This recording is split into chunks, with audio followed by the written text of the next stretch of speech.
오늘은 너희와 함께 너희 속에라는 제목으로 함께 말씀을 나누겠습니다. 부활 주일이 지나고 또 이제 한 주가 지나서 다시 주일날 우리는 주님 전에 모였습니다. 어떻게 하면 우리가 부활의 증인으로 살아갈까? 어떻게 하면 오늘 내가 예배자로 살아갈까? 다시 곰곰이 생각하면서 우리의 인생, 과연 나는 그리스도인으로 살아가고 있는가? 나는 지금 어디에 서 있으며 어디로 가고 무엇을 하며 살아가야 할 것인가? 이런 것들을 다시 한번 돌아보게 되는 시간입니다. 그렇게 하기 위하여 성경의 말씀에 우리가 힘을 얻는데, 성경의 어느 곳을 펴서도 우리가 도움을 받을 수 있지만, 무엇보다도 예수님께서 공생애를 시작하시면서 처음 제자들에게 또 사람들에게 말씀하셨던 마태복음 5장, 6장, 7장의 말씀을 기억하게 됩니다. 산상수훈이라고 시작하는 그 말씀의 처음 출발은 복이었습니다. 인간이 가장 탐닉하고 추구하는 것 중에 하나가 복인데, 그러나 세상이 이해할 수 없는 하늘의 복, 신령한 복을 주께서 가르쳐 주시면서 그 안에 하나님 나라 백성의 삶의 방법들을 가르쳐 주셨습니다. 그리고 또한 동시에 우리는 요한복음 14장에서 16장까지를 같이 읽을 수가 있습니다. 이것은 이제 예수님께서 십자가에 달리시기 바로 전에 마지막으로 제자들에게 가르쳐 주시는 말씀이었습니다. 다락방 강화라고 하는 이 말씀, 그 말씀 역시 이제 내가 너희를 떠나지만 너희가 이제 앞으로 어떻게 하나님 나라의 유업을 이어가는 그리스도인답게 하나님 백성으로 살아갈 것인가를 가르쳐 주시는 말씀이죠. 그러니까 성경의 어느 부분을 읽어도 참 좋지만, 특별히 하나님의 말씀을 붙잡고 과연 내가 어떻게 살 것인가를 고민할 때는 반드시 마태복음 5장에서 7장까지, 그리고 요한복음 14장에서 16장까지를 찾아서 읽고 또 읽고 매일마다 반복해서 읽으면서 그 말씀을 따라가는 것이 우리가 하나님 나라 백성으로서 살아가는 아주 좋은 방법을 배우게 된다는 겁니다. 14장 1절의 처음 시작은 마음에 근심하지 말라라고 되어 있습니다. 예수님께서 떠나신다고 하니까, 3년 동안 함께 계셨던 예수님께서 이제 떠나신다고 하니까 제자들이 근심하고 걱정하고 있습니다. 그런데 이것은 또한 오늘 우리에게 근심하지 말라 하시는 말씀인데, 우리가 살아가는 이 현대인의 삶 가운데 가장 중요한, 자주 등장하는 단어 중에 하나가 이 걱정입니다. anxiety라는 이 근심, 걱정이라는 단어가 현대인에게 아주 짙게 드리워져 있다는 겁니다. 걱정, 근심 없는 사람이 없다는 거죠. 그런데 예수님께서는 제자들에게 근심하지 말라 말씀하시는 겁니다.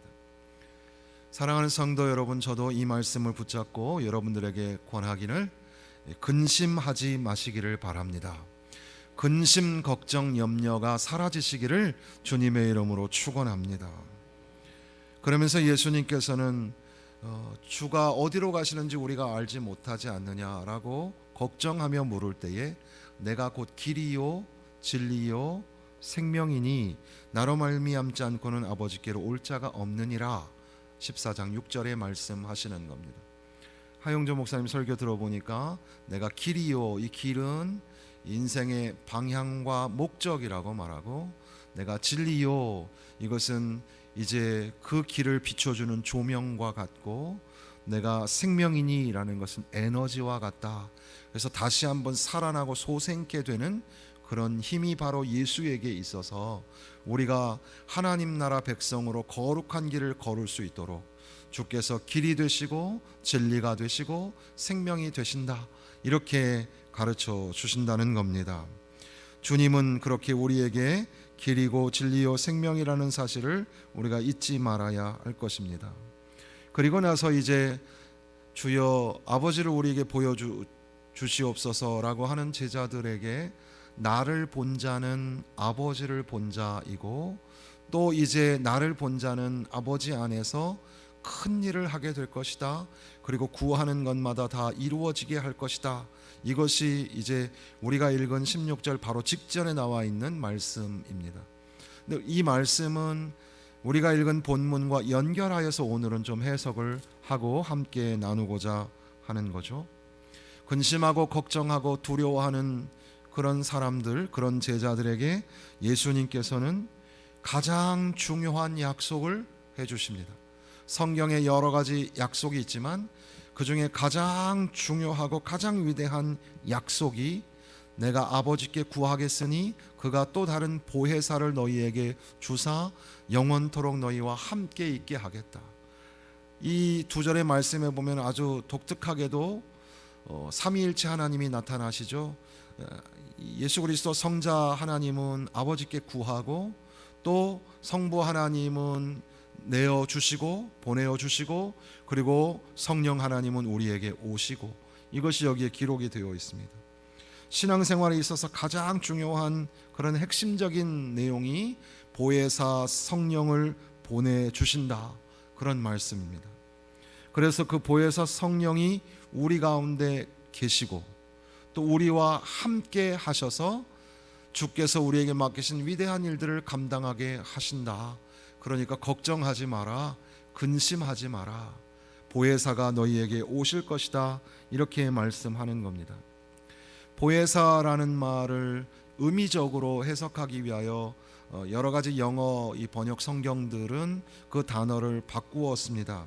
그래서 그 보혜사라는 말이 한편 상담자라는 말이기도 하고 조력자라는 말이기도 하고 위로자라는 말이기도 하고 변론자라는 말이 되기도 합니다. 이 파라클레이토스라는 말을 통해서 그렇게 여러 가지 보혜사라는 말을 알 수가 있죠.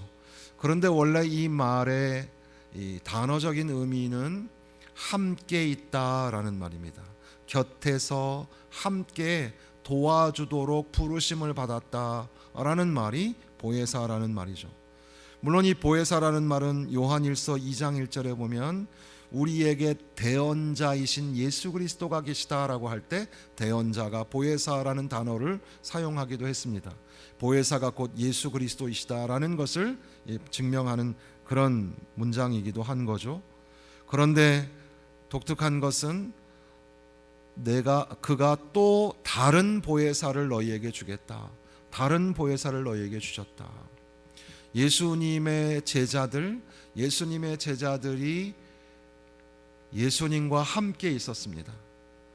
제자들을 가르쳐 주셨고 먹여 주셨고 그리고 또 기적을 행하여 주셨고 그들을 보호하여 주시고 건져 주신 바로 예수님. 그러니까 예수님이 바로 보혜사 성령이 하시는 일을 하셨던 거죠. 그런데 이제 예수님께서 제자들을 떠나시겠다고 말씀하시는 겁니다. 그것은 이 시간적으로 말하면 죽음의 임박함을 말하는 것이고, 시공간을 초월하는 관계에서 본다면 아버지 집에 영생을 위한 자리를 너희의 거처를 마련하기 위해서 가겠다고 하시는 말씀이죠. 그런데 주님께서는 이제 내가 너희에게 했던 이 사역을 똑같이 하실 성령이 너희에게 오실 것이다. 그 보혜사가 너희에게 오시면 그분이 너희에게 이러이러한 것을 행하여 주실 것이고 그분으로 말미암아 너희가 이러이러한 것들을 하게 될 것이라고 가르쳐 주시는 겁니다.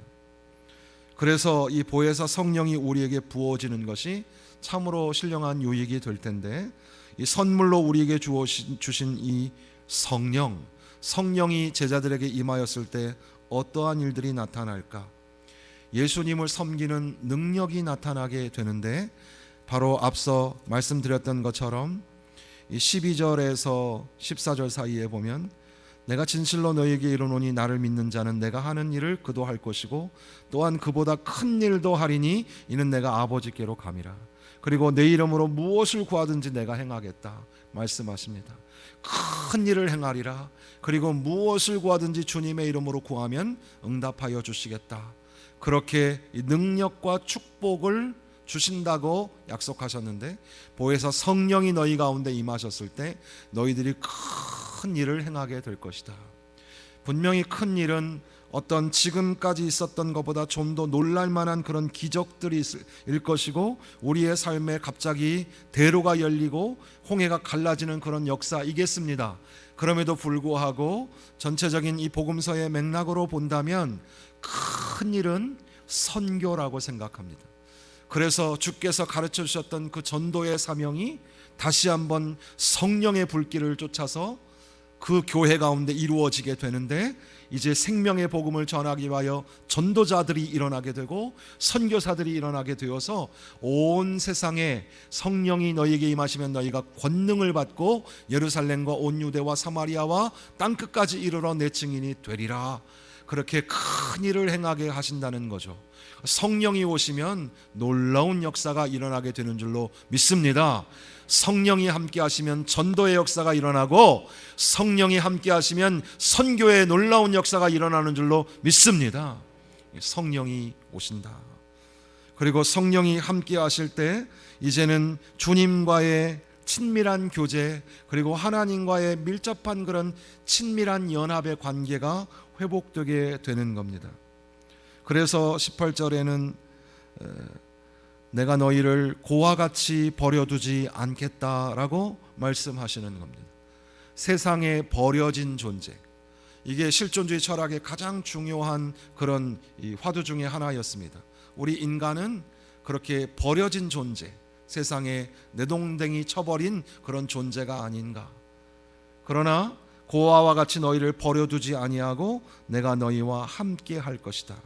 그런데 성령이 오셔서 너희와 함께 거하시고 너희 속에 계시겠다. 그래서 우리가 오늘 이 본문 말씀의 17절의 끝에 있는 것처럼 함께, 그리고 속에, 이것을 이제 제목으로 잡은 겁니다. 너희와 함께, 너희 속에 성령님이 함께 계신다. 그러니까 이제는 주님과의 관계가 떨어지고 끝난 게 아니라 더욱더 주님과 밀접한 관계가 되는 것을 가르쳐 주시는 겁니다. 그래서 이 세상은 주님을 알지 못하는데, 그럼에도 불구하고 이제는 성령이 우리를 도와주셔서 주님을 알 수 있도록 그렇게 해 주시는 거죠. 비트겐슈타인 같은 그런 현대의 철학자도 하나님을 사랑할 수 없다. 왜냐하면 하나님을 알 수가 없기 때문에 이런 말을 했죠.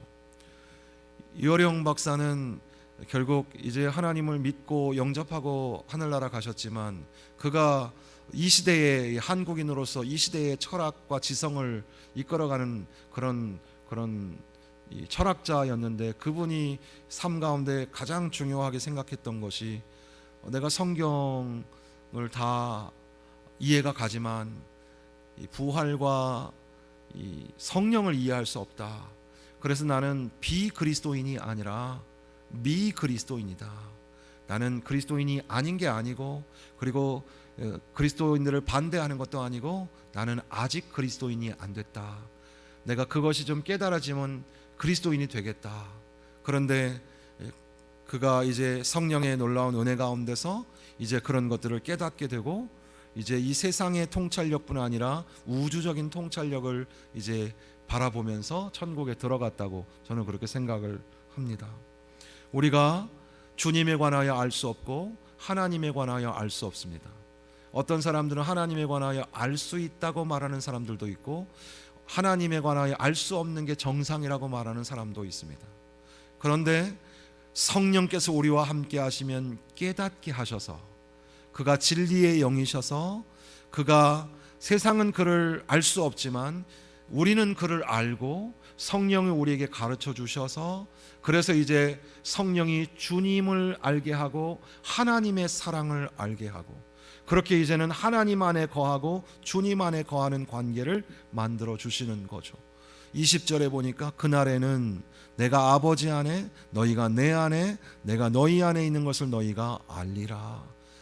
이게 하나가 된다. 주님과 연합하게 된다. 성령이 함께 하시면 그렇게 된다고 말씀하시는 겁니다.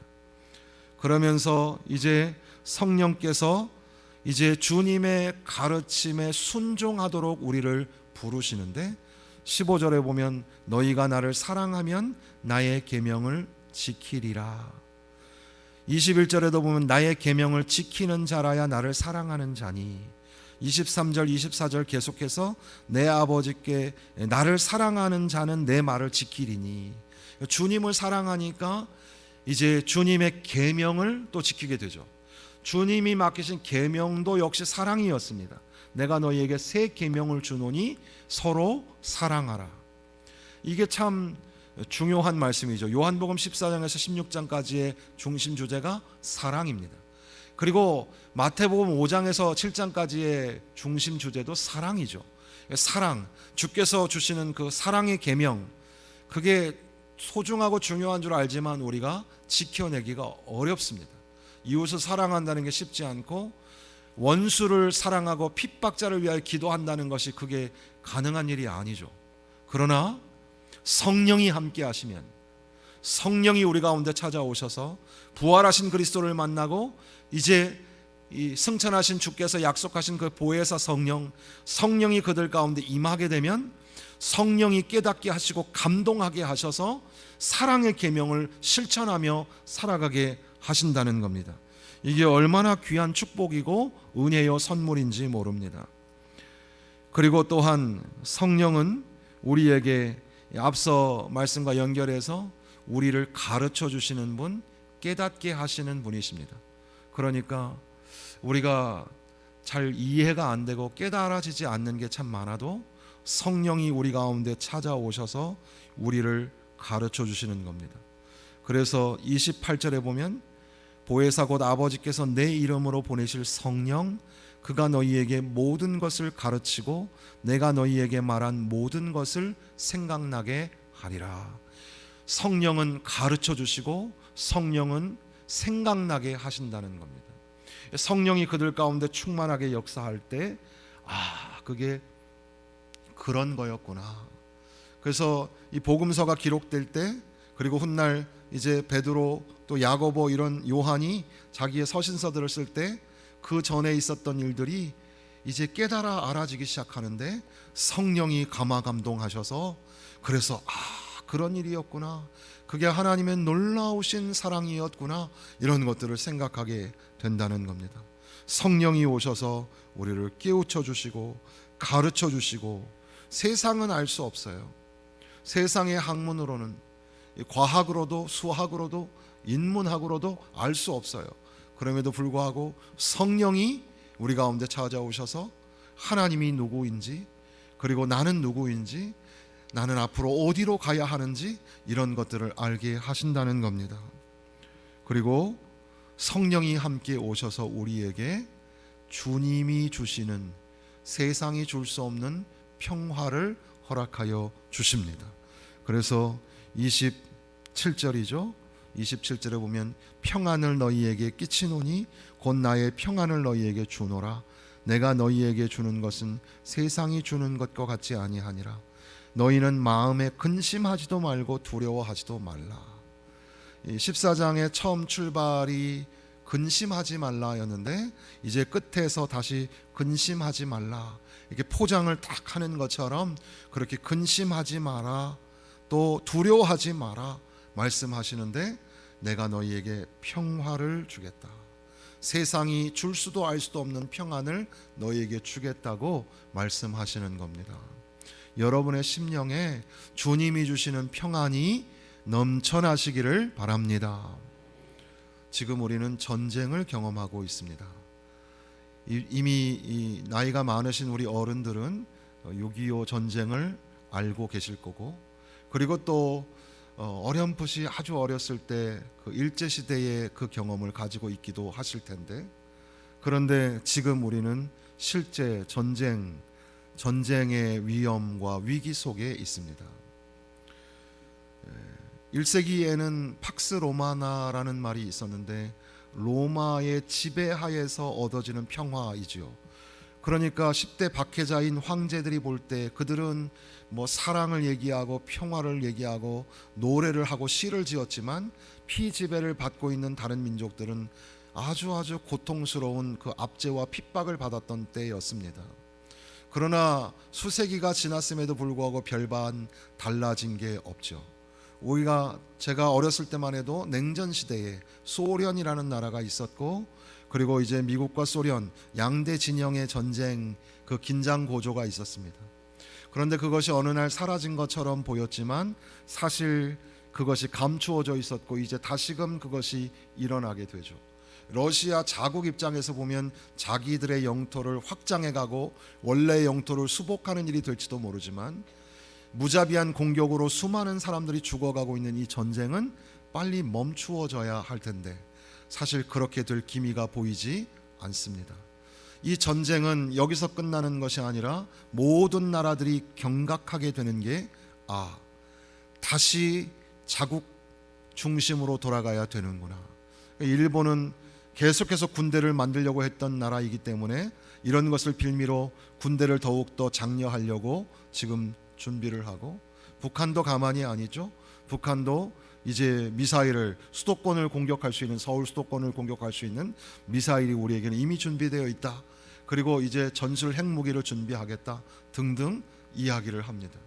뿐 아니죠. 뉴스에 보면 인도네시아가 이 팜유를 수출하는 것을 이제 멈추겠다고 말하는데, 그 기름이 전 세계에 공급되는 양의 반을 차지하는데 인도네시아, 천연자원이 많은 인도네시아가 자국을 지키기 위해서 그 모든 것들을 멈추겠다는 겁니다. 그러니까 모든 나라들이 그렇게 자기 중심으로 돌아서는 거죠. 상하이에서는 코로나 때문에 벌써 몇 주 동안 그렇게 봉쇄가 되고 많은 시민들이 어려움을 당하지만 중국은 그것을 덮고, 그리고 외국을 향하여서는 패권을 계속해서 주장을 하고 있는 거죠.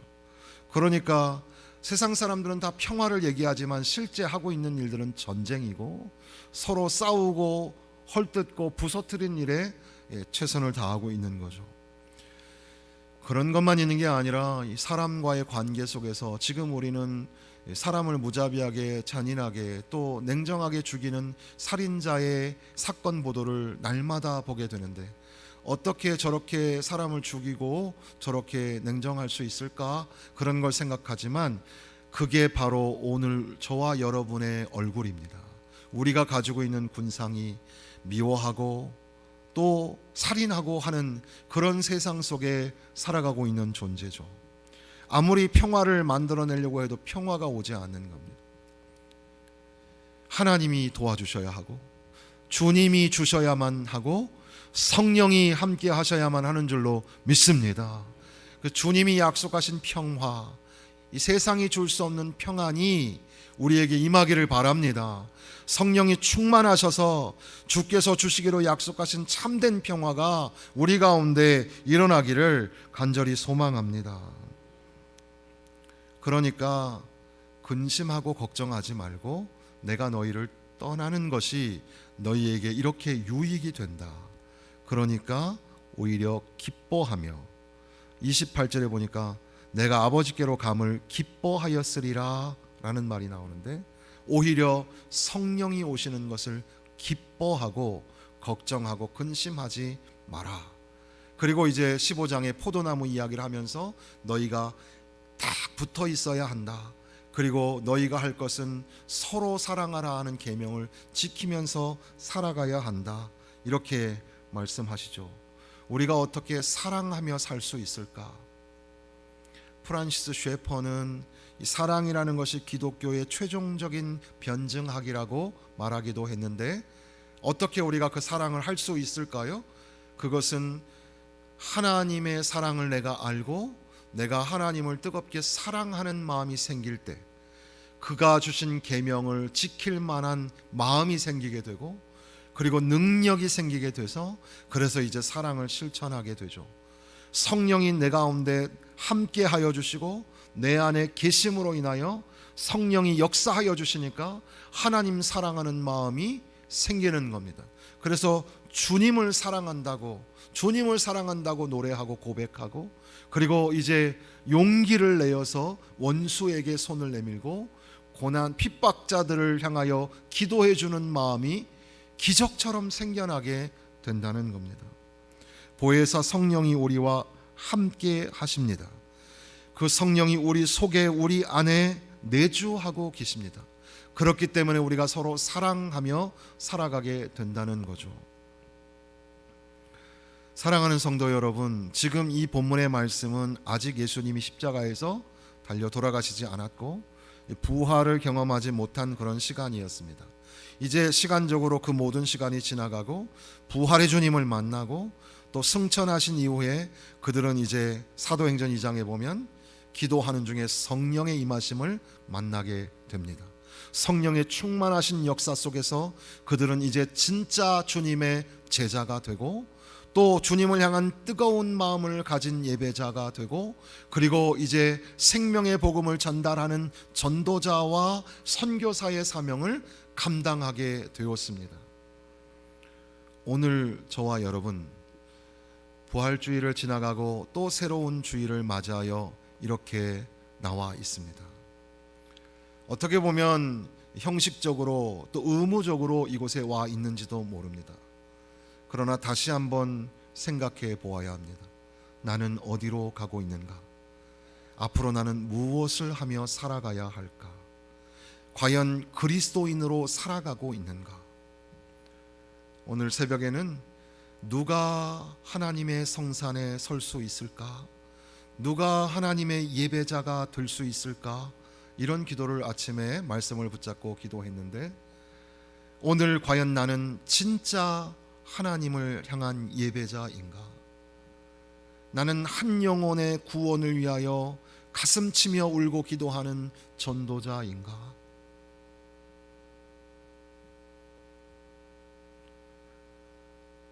인생을 예전에는 60평생 그랬지만 지금은 이제 100년 인생이라고 하고 이제 내가 지금 50이고 내가 60이고 또는 지금 내가 80이고 저희 어머니도 80을 넘어서면서 이제부터는 덤으로 사는 인생인 것 같다 이렇게 말씀하시던데 지금 내 나이가 지금 어디에 있는지 이제 앞으로 1년을 살지 앞으로 10년을 살지 잘 몰라요. 그럼 과연 나는 주님이 오라 하시는 그날까지 어떻게 살까? 어떻게 하나님 나라의 유업을 이으며 하나님 나라의 백성답게 살 수 있을까? 성령이 우리 가운데 임하셔서 성령이 우리와 함께 동행하여 주시고 내 안에 성령이 충만하게 될 때 비로소 우리는 예수 그리스도의 참된 제자가 되는 줄로 믿습니다. 성령이 충만하게 역사하실 때 우리 가운데 감동이 되어서 내가 하나님 사랑합니다, 주님 사랑합니다, 주님 사랑하는 뜨거운 마음이 생기니까 예배자의 자리에 오지 않을 수가 없는 거예요. 내 형편 보고 사람들 보고 환경 보면 예배자의 자리로 나가고 싶지 않을 때가 많아요. 그럼에도 불구하고 성령이 나로 하여금 저항할 수 없게 만드시고 하나님의 은혜로만 채워주셔서 내가 오늘도 주님 전에 나가 예배자가 되고 예배하고 주님 앞에 기도하고 찬양하다가 가슴이 뜨거워지고 눈물샘이 쏟아지게 되는 그런 역사가 나타나게 되죠. 성령이 함께 하셔서 참된 예배자가 되시기를 바랍니다. 우리 교회도 전도팀들이 있어서 지금도 어떻게든지 그게 얼마나 미련한 방법이에요. 세상적으로 보면 미련한 방법이죠. 이 푯대를 들고 저 횡단보도 나가가지고 예수 믿으세요, 예수 믿으세요 이렇게 얘기하는 그 전도자.